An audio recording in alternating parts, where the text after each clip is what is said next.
آج موسم خاصا خوشگوار تھا۔ بارش نہیں ہوئی تھی لیکن بادلوں نے سورج کی کرنوں کو روک رکھا تھا۔ سلیم صاحب کے گھر میں اس وقت خاصا شور تھا۔ آج وہ سب اویس کے رشتے کی بات کرنے آئے تھے۔ شہریار اور فجر ایک صوفے پر تھے، اخلاص اور شاویز ان کے ساتھ ہی صوفے پر بیٹھے تھے، اور ساتھ میں بڑے صوفے پر حلیمہ بیگم اور سعدیہ بیگم بیٹھی تھیں۔ ان کے ساتھ ہی رخسانہ بیگم بھی بیٹھی تھیں۔ سلیم صاحب اس وقت وہاں نہیں تھے۔ یہ سب پاگل جس کے رشتے کے لیے آئے تھے وہ ابھی تک پہنچا ہی نہیں تھا۔ دفعتاً چوکھٹ پر اویس آتا دکھائی دیا تھا۔ وہ شہریار کے ساتھ آ کر بیٹھ گیا تھا۔ اچھا ذلیل کروایا ہے تو نے، بالکل پاگل لگ رہے ہیں ہم لوگ۔ شہریار نے غصے سے اس کے کان میں سرگوشی کی تھی۔ ہاں تو میں نے رشتہ مانگنے کے لیے بھیجا تھا، بارات لانے نہیں۔ اویس نے بھی سرگوشی کی تھی۔ یار میں نے سوچا اچھا امپریشن پڑے گا، ہم سب میں سے کسی نہ کسی نے تو تیری کوئی خوبی دیکھی ہوگی، بس وہ سب اپنی اپنی خوبی کہہ دیں گے۔ شہریار نے اسے تپاتے ہوئے کہا تھا۔ میری خوبیوں کا چھوڑ، میرے سسر کی بات کر ابھی۔ اویس اب بھی فکر مند تھا۔ تو فکر نہ کر، یہ اتنی فوج صرف اس لیے ہی لے کر آیا ہوں۔ شہریار نے اسے دلاسا دیا تھا۔ بہن ہم اپنے اکلوتے بیٹے کے لیے آپ کی بیٹی کا رشتہ لینے آئے ہیں۔ سعدیہ بیگم مدعے پر آئی تھیں۔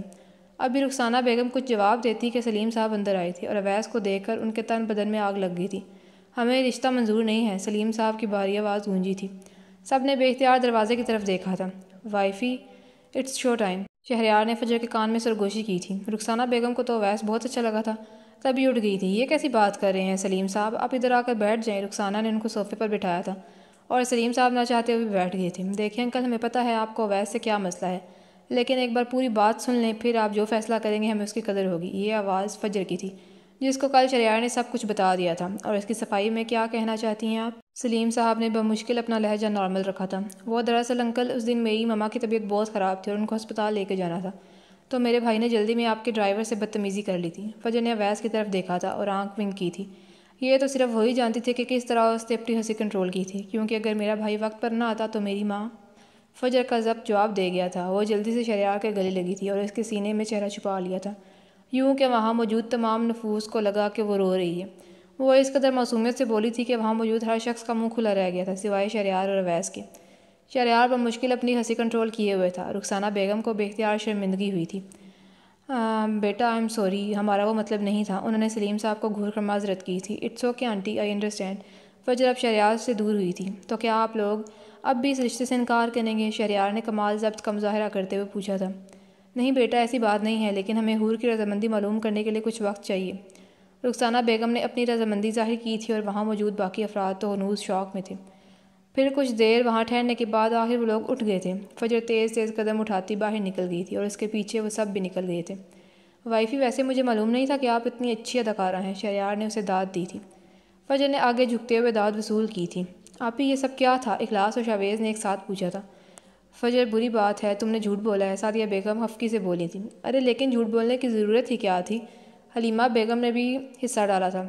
دیکھے کام ڈاؤن، وہ اویس اور سلیم صاحب کی کچھ غلط فہمیاں تھیں جو میری بیوی نے دور کر دی، شہریار فجر کو ڈیفینڈ کرتے ہوئے بولا تھا۔ وہ سب اب شہریار سے پوچھ رہے تھے اور شہریار انہیں جواب دے رہا تھا۔ فجر شہریار سے تھوڑا دور کھڑی تھی۔ تھینک یو سسٹر، اویس نے مشکور نظروں سے اسے دیکھا تھا۔ اس کی ضرورت نہیں تھی، فجر نے نرمی سے اسے ٹوکا تھا۔ ان کو یہاں چھوڑ کر ہم پھر سے اس ہال میں آتے ہیں جہاں اس وقت حور، رخسانہ بیگم اور سلیم صاحب بیٹھے تھے۔ یہ کون سا غیر اخلاقی رویہ تھا سلیم صاحب؟ رخسانہ بیگم سخت ناراض تھیں۔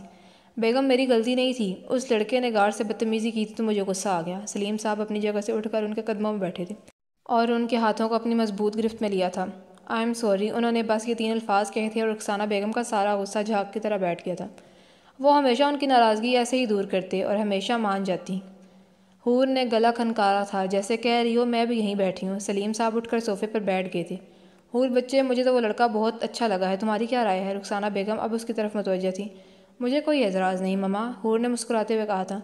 تو ٹھیک ہے، جب ہماری بیٹی کو اعتراض نہیں ہے تمہیں بھی نہیں ہے بیگم، آپ ان کو خوشخبری دے دیں۔ پھر سلیم صاحب مسکراتے ہوئے کہہ رہے تھے۔ صبح تازہ دم اتری تھی۔ اخلاص اپنے کمرے میں شیشے کے سامنے بیٹھی اپنا سراپا دیکھ رہی تھی، جبکہ شاویز ابھی بھی سو رہا تھا۔ قریباً کوئی 5 مرتبہ آواز دینے کے بعد وہ نہیں اٹھا تھا، تو اب ایک ہی طریقہ تھا اسے ہوش میں لانے کا۔ اخلاص نے پانی کا گلاس بھرا اور اگلے ہی پل دھڑام سے سارا پانی شاویز کے چہرے پر پھینک دیا تھا۔ شاویز جھٹ سے سیدھا ہو کر بیٹھا تھا۔ کس کی ہمت ہوئی؟ شاویز غصے سے ابھی کچھ اور کہتا کہ اس کی نظر اخلاص پر پڑی تھی۔ اخلاص نے آج ڈارک گرین کلر کا سوٹ پہنا ہوا تھا اور ہلکا سا میک اپ کیا ہوا تھا۔ آج وہ کافی اچھی لگ رہی تھی، لیکن اب وہ اچھا نہیں رہنے والا تھا، کیونکہ اس نے اخلاص پر آواز نکالی تھی اور وہ تو اس کی معصوم گڑیا تھی۔ اخلاص بغیر اس کی طرف دیکھے آگے بڑھ گئی تھی۔ شاید وہ ناراض ہو گئی تھی۔ شاویز جلدی سے بیڈ سے کودا تھا اور اس کے سامنے کھڑے ہو کر اس کا ہاتھ پکڑا تھا۔ آئی ایم سوری، مجھے لگا بہادر ہے، شاویز نے شرمندگی سے کہا تھا۔ چھوڑو مجھے، اخلاص نے بغیر اس کی طرف دیکھے کہا تھا۔ اوپر دیکھو، میری طرف مسکراؤ تبھی چھوڑوں گا۔ شاویز نے آج اسے منا کر ہی دم لینا تھا۔ شاویز مجھے جانا ہے، اخلاص اپنا ہاتھ چھڑانے کی کوشش کرتے ہوئے بولی تھی۔ شاویز نے اس کی کوشش کو مکمل نظر انداز کر کے اسے باہوں میں بھر لیا تھا اور آگے چل کر اسے بیڈ پر بٹھایا تھا اور خود نیچے بیٹھ گیا تھا۔ آئی ایم سوری، آئندہ نہیں ہوگا ایسا۔ شاویز نے اس کے دونوں ہاتھ پکڑ کر اپنی آنکھیں اس کی آنکھوں میں ڈالے کہا تھا، اور اخلاص کے لیے اتنا بہت تھا۔ اس کی سیاہ آنکھیں آنسو سے بھرنے لگی تھیں۔ آپی نے مجھے کبھی نہیں ڈانٹا، اخلاص روتے ہوئے بول رہی تھی۔ شاویز نے اٹھ کر اسے اپنے سینے سے لگایا تھا۔ یار میں ویسے بھی شرمندہ ہوں، تم اس طرح رو کر مجھے مزید شرمندہ کر رہی ہو، شاویز بے بسی سے بولا تھا۔ اخلاص ویسے ہی اس سے لگی تھی، البتہ اس کے آنسو اب تھم گئے تھے۔ کافی دیر بعد اس نے اسے خود کو الگ کیا تھا۔ تم یہی رکو، میں 10 منٹ میں فریش ہو کر آتا ہوں، پھر ہم ساتھ میں ناشتہ کریں گے، شاویز نرمی سے کہہ رہا تھا۔ اخلاص نے بس سر ہلایا تھا اور پھر تقریباً 10 منٹ بعد وہ دونوں ناشتے کی میز پر بیٹھے ہوئے تھے۔ حلیمہ بھی ساتھ تھیں، شہریار اور فجر کو بھی انہوں نے کال کر کے بلوایا تھا اور اویس بھی آ گیا تھا۔ رخسانہ کی کال آئی تھی، حلیمہ بیگم مصروف انداز میں بولی تھی، البتہ ان کی بات پر سب کے ہاتھ رک گئے تھے۔ انہیں یہ رشتہ منظور ہے، حلیمہ بیگم چہکتے ہوئے بولی تھی، اور اویس کے دل نے بے اختیار اپنے رب کا شکر ادا کیا تھا۔ ہم نے فیصلہ کیا ہے کہ شاویز اور اخلاص کے ولیمے والے دن اویس اور حور کا نکاح بھی کر دیں گے۔ حلیمہ بیگم کی آواز میں اب وہ روب تھا جو ایک گھر کے سربراہ کی آواز میں ہونا چاہیے۔ یہ تو بہت اچھی بات ہے ماما، شہریار جھٹ سے بولا تھا۔ اب وہ سب اویس کو مبارکباد دے رہے تھے۔ شہریار ایکسکیوز کرتا ہوا وہاں سے اٹھ گیا تھا اور آج اپنے فیصلے پر عمل کرنا تھا۔ آج شہریار افندی کا کانسرٹ تھا، لاکھوں کی تعداد میں اس کے فینز آئے تھے۔ کانسرٹ ختم ہو گیا تھا، ہر طرف شہریار کے نام کے نعرے تھے۔ شہریار اب اسٹیج پر اکیلا تھا۔ اس نے ایک نظر لوگوں کے اس ہجوم کو دیکھا جو اس کا ایک آٹوگراف لینے کے لیے پاگل ہو رہے تھے۔ کتنی محنت کی تھی اس نے یہ نام کمانے میں، شہریار بس ایک نام تھا، اسے سٹار بنانے کے لیے اس نے کتنی محنت کی تھی، یہ کوئی اس سے پوچھتا۔ شہریار نے ایک لمبی سانس ہوا کے سپرد کی تھی اور آگے مائک کی طرف بڑھ گیا تھا۔ Ladies and gentlemen, I am Shehryar Afandi. Shehryar کے ساحر آواز گونجی تھی اور اس کے مخاطب کرنے پر ایک بار پھر وہاں ایک شور اٹھا تھا۔ آج میں آپ لوگوں سے کچھ کہنا چاہتا ہوں، شہریار سنجیدہ سا کہہ رہا تھا۔ ہجوم کا شور یکدم خاموشی میں بدل گیا تھا، ہر کوئی مضطرب سا اسے دیکھ رہا تھا۔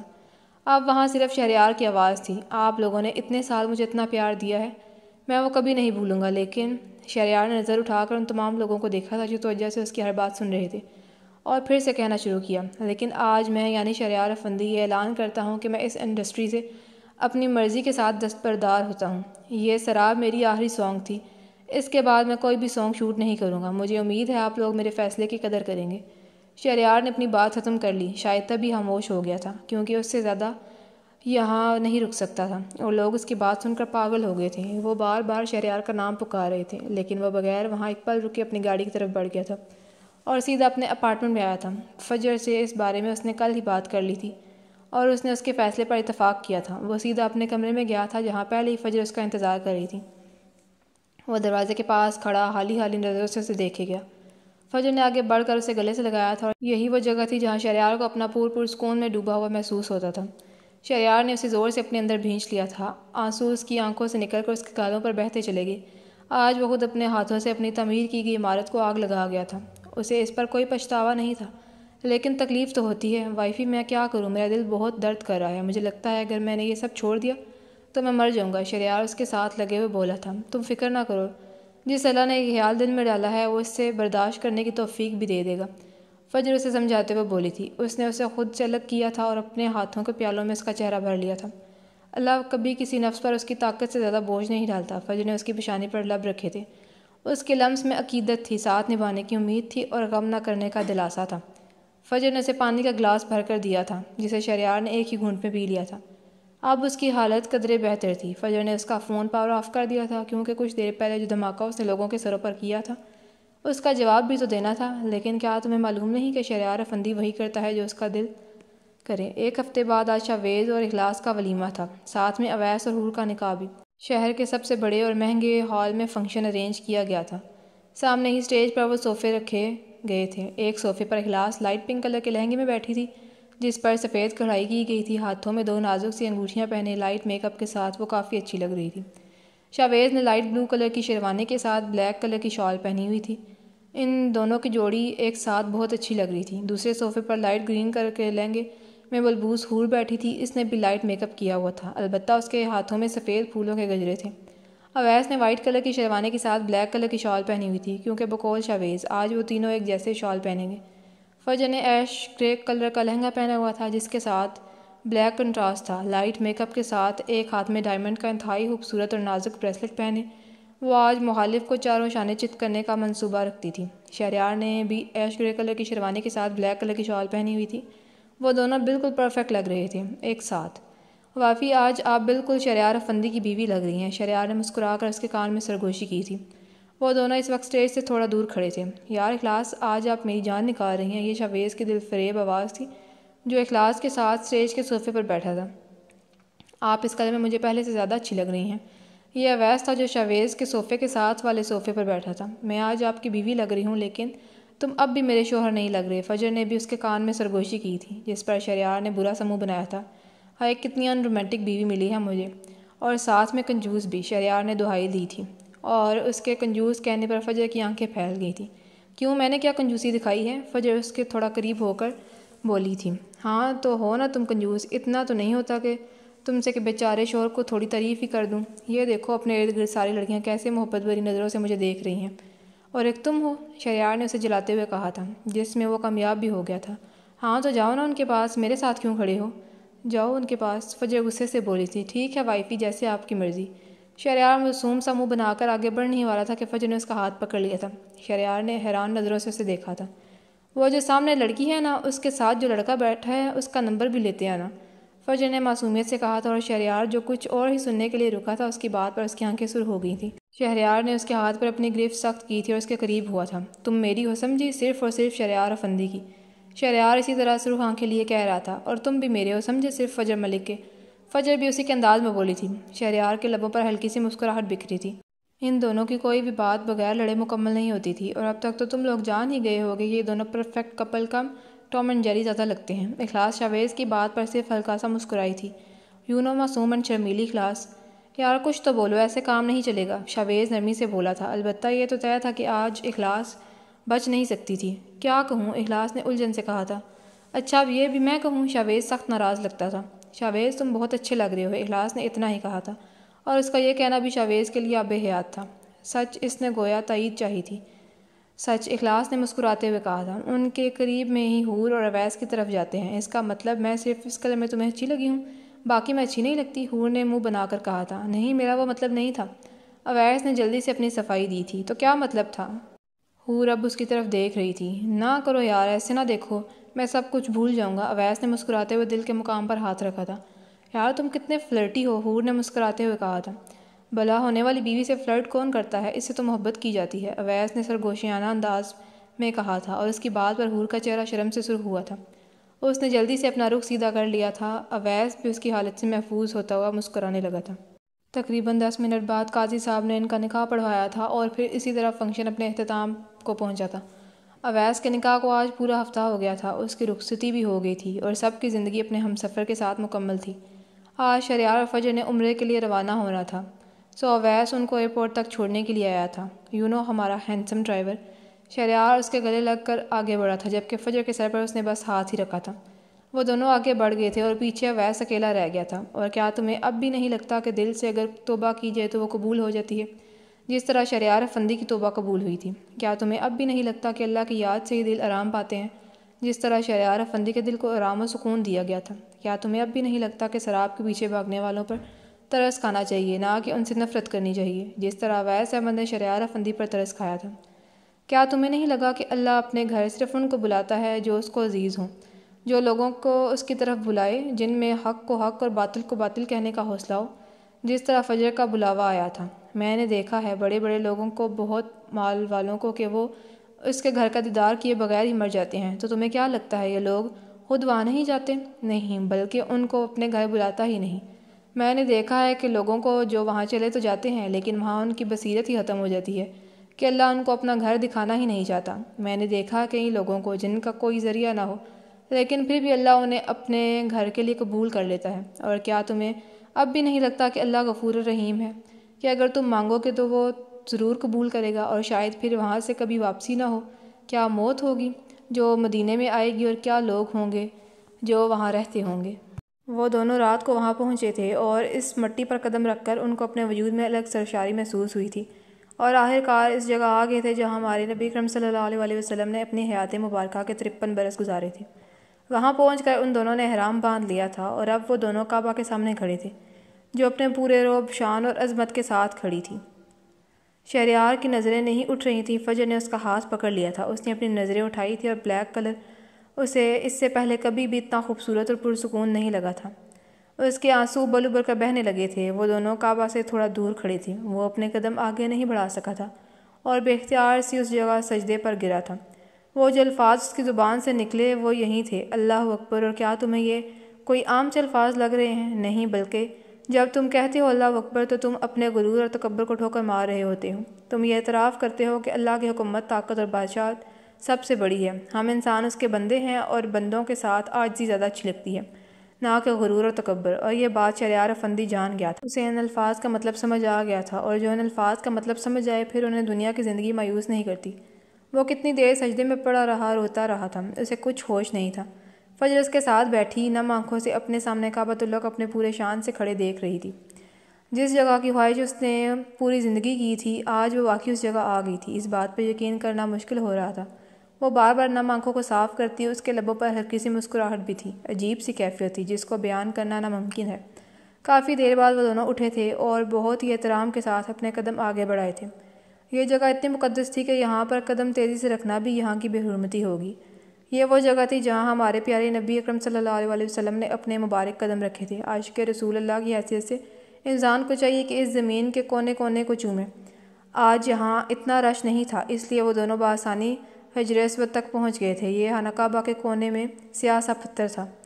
فجر نے جیسے ہی اس پر لب رکھے تھے، اس کے آنسو اور تیزی سے بہنے لگے تھے۔ اسے اب یقین آ گیا تھا کہ وہ واقعی وہاں موجود تھی، اس کا بلاوا آ گیا تھا۔ فجر اب اس سے دور ہوئی تھی۔ شہریار نے بمشکل اپنے کپ کپاتے لب وہاں رکھے تھے، اور اسے لگا جیسے اس کے جسم کو زنجیروں سے آزاد کر لیا گیا ہو، گناہوں کی زنجیروں سے۔ اور کیا تمہیں پتہ نہیں کہ حجر اسود کو چومنے سے گناہ ختم ہو جاتے ہیں؟ اب وہ دونوں مقام ابراہیمی کے پاس کھڑے 2 رکعت نفل ادا کر رہے تھے، اور سجدے میں گر کر جب ان کی پیشانی زمین پر لگی تو انہیں معلوم ہوا تھا کہ سکون کیا ہوتا ہے اور نماز میں سجدہ کیوں فرض کیا گیا تھا۔ اب کہ وہ دونوں طواف کے لیے تیار تھے، طواف کے لیے کوئی محسوس دعا نہیں تھی، البتہ ہمارے نبی کریم صلی اللہ علیہ وسلم نے یہ دعا پڑھی تھی، ربنا آتنا فی الدنیا حسنۃ وفی الآخرۃ حسنۃ وقنا عذاب النار۔ طواف کے ان 7 چکروں میں ان کی پوری زندگی ان کے سامنے کسی فلم کی طرح چل رہی تھی۔